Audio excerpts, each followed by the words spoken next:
What happens when old rivalries collide with modern superpowers? What begins as a regional dispute can spiral into a crisis felt across the world, from oil markets to diplomatic capitals in Washington, Tehran, and Jerusalem. This is the story of how tensions between Iran, Israel, and the United States escalated into a full-blown military conflict in 2026, a confrontation unlike anything seen in decades. The rivalry between Iran and Israel goes back decades. After the Iranian Revolution of 1979, Tehran adopted a policy of non-recognition of Israel and began supporting proxy groups opposed to Israeli policies.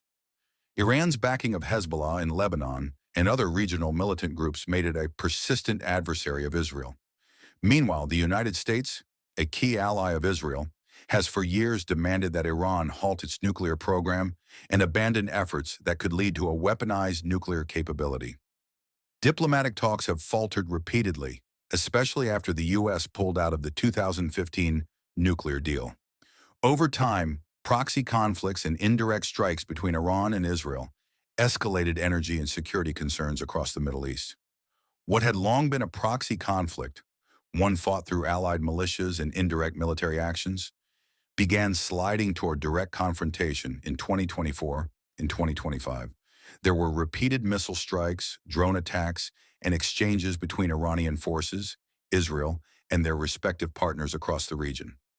In June 2025, a brief but intense clash known as the 12-Day War broke out between Israel and Iran, ending with a temporary ceasefire that held until early 2026. But the underlying tensions never truly faded. Everything changed on February 28, 2026. The United States and Israel launched a large-scale coordinated military operation against Iran.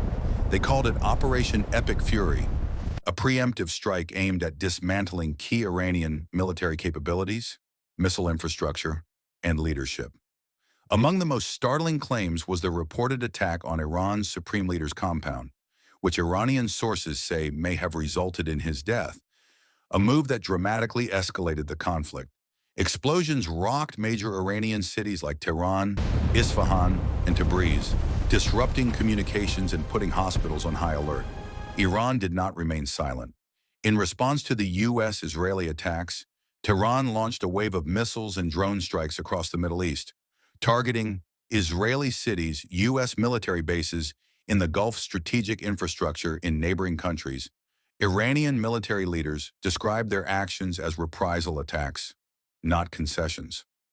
The region was suddenly engulfed in a multi-front confrontation, with incidents reported from Lebanon to Kuwait, and even a strike on a British RAF base in Cyprus. The conflict rapidly spilled beyond just two nations.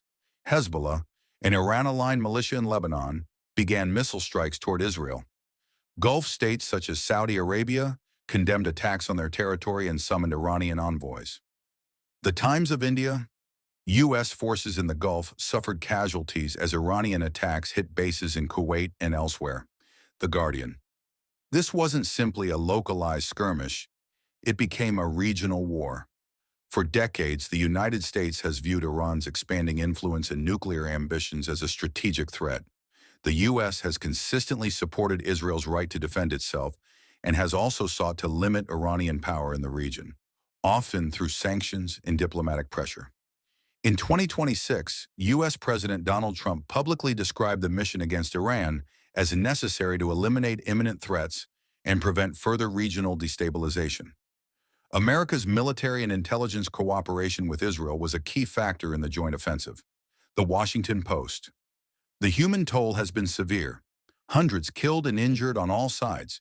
Civilian infrastructure, damaged schools and hospitals hit in strike zones, massive displacement and fear among ordinary people.